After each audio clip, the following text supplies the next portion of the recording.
Hey guys, Thunder E here, and with me I have the brand new Galaxy Z Fold 4, and welcome to your gaming video on this bad boy. Now, the Z Fold 4 is an update to the Z Fold 3, and it's brought in some really new and unique features. Now, before we go ahead, I want to give a big shout out to our sponsor of this video, Spigen, who are also a channel sponsor. You guys know we love to use their cases and the accessories. So stay tuned because I have a few things new from them that I will showcase in this video. And if you're joining us for the first time, don't forget to hit that subscribe button. And of course, follow us on the channel to watch more content like this. So the brand new Galaxy Z Fold 4. If this is your first time looking at a foldable, Samsung was the one that started the foldable trend. And the Z Fold 4 looks very similar to the Z Fold 3. Now, in terms of new changes, Samsung says they've improved the hinge to make it smaller, and it does look kind of smaller there, but it still looks very similar.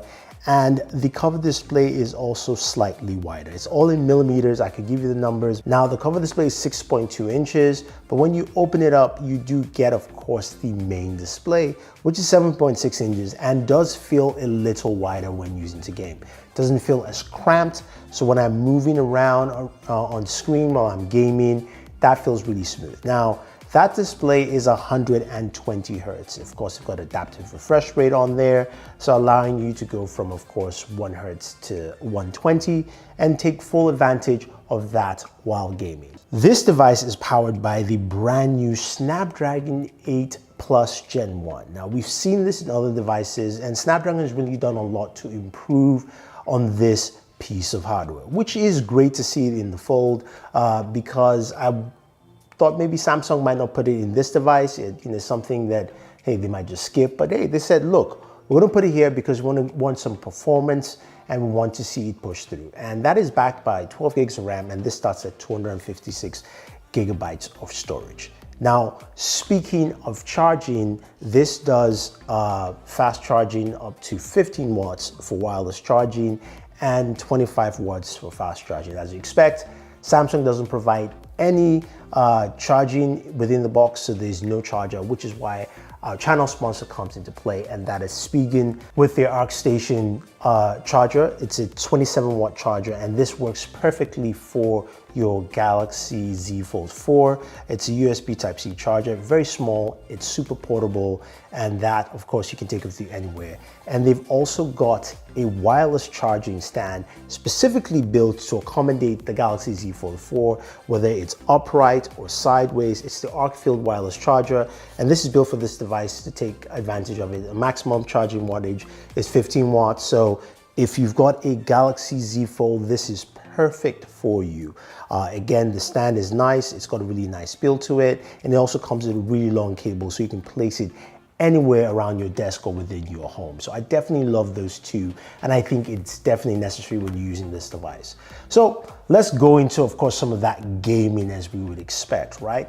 And the first game that takes full advantage of that actually is Call of Duty Mobile. So we fired up Call of Duty Mobile, and it has the Ultra mode. Basically, this allows you to exceed that 60 frames per second cap, and we got about 88 frames per second while playing Call of Duty Mobile, which was great. It's something you don't usually get.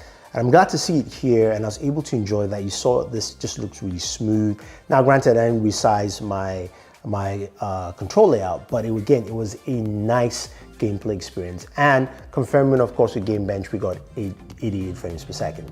Now, when we move over to, of course, Apex Legends, we're still getting about 40 frames per second on the, of course, standard gameplay mode. We can, of course, get slightly higher, up to 60, but we got a solid 40 frames per second, and this is very indicative of what we're seeing with Snapdragon 8 Plus Gen 1, and also Snapdragon 8 Gen 1 as well. I'm sure there'll be some more fine-tuning with this, but the game ran smooth, pretty well. I had to stop because I couldn't actually finish my gameplay session for this game.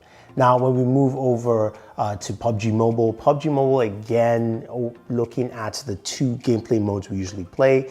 Ultra HD Ultra, we got a solid 40 frames per second, and game played well and pretty smooth. And then when we played on Smooth Extreme, we got a solid 60 frames per second there as well. So which means, again, the games you like to play, you're going to get that kind of performance and gameplay. Now, some of you are going to be asking me, what about emulators and stuff like that? I just didn't have time to do that, but I will drop a video on Board Gamer for you, especially guys who are looking just for emulators. So go ahead and check it over there on the channel over this weekend. I should have that for you. Going over to Genshin Impact. This is a game, of course, that we know is poorly optimized, and we've seen different readings, and of course, the Snapdragon 8 Plus Gen 1 does a better job on this. Now, in about 25 minutes of gameplay, we got about 45 frames per second. For the first 10 minutes of gameplay, we got about 55 to 58 frames per second. So it's still stat high, but this is where we decided to do our temperature checks. Now, while gaming, playing Genshin Impact, we're getting temperatures up to 110 degrees on the backside close to the camera, while we're getting about 105 degrees on screen. So that was running rather hot.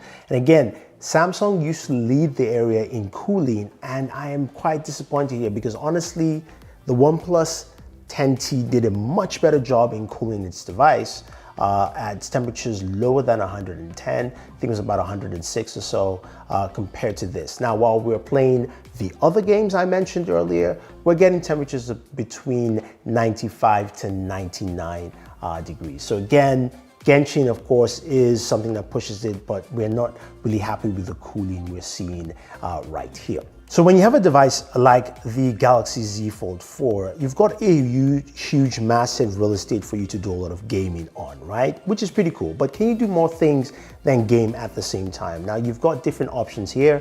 You've got the ability to actually open up your games as a pop-up, so you can actually use your screen to do something else. Now, of course, this will be more beneficial if you're using, say, a Bluetooth controller to game. That will make the most amount of sense. Or you can also do split screen as well. So I can open up Twitter and have PUBG playing. But again, you're gonna either have to use a Bluetooth controller or you can resize it. But that gives you the opportunity to have multiple things going on at the same time. The one thing we'll note that the split screen is split from left to right, not top to bottom. So you will have to slide the slider either way to actually expand or decrease the screen size for what you're trying to do. Now, of course, the feature is still there to switch over to cover display. You can game on the cover display, and some games will allow you to actually start within the main display and switch over to the cover display, which is nice.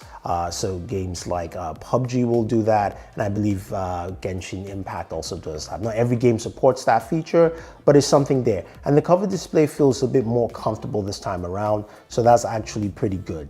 Now, speaking of just comfort and feel, the device feels a little slimmer and lighter, you know, just while you're holding it, either closed or open, but I definitely would prefer having this protected with something. And again, our sponsors of the channel, Spigen, they have some really cool stuff. They have the Slim Armor Pro, and the difference with this case this year is that it's got an improved hinge that allows it to be more flexible, fits really nice and snug, and I really like using this case just to walk around and carry my device with me for just solid protection. Now, I can still use this case to game. It still feels comfortable enough, and I know that while I'm gaming, if I flip it or it falls, I've got enough bumper protection to protect my interior display. So I definitely like it for that. It might be on the slightly bigger side for some people, but if you're looking for a good protection, this will actually do the job for you.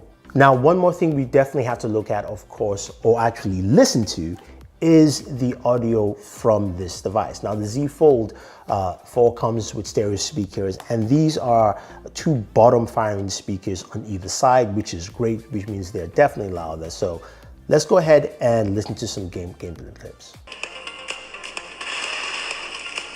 Round 1, beginning the countdown.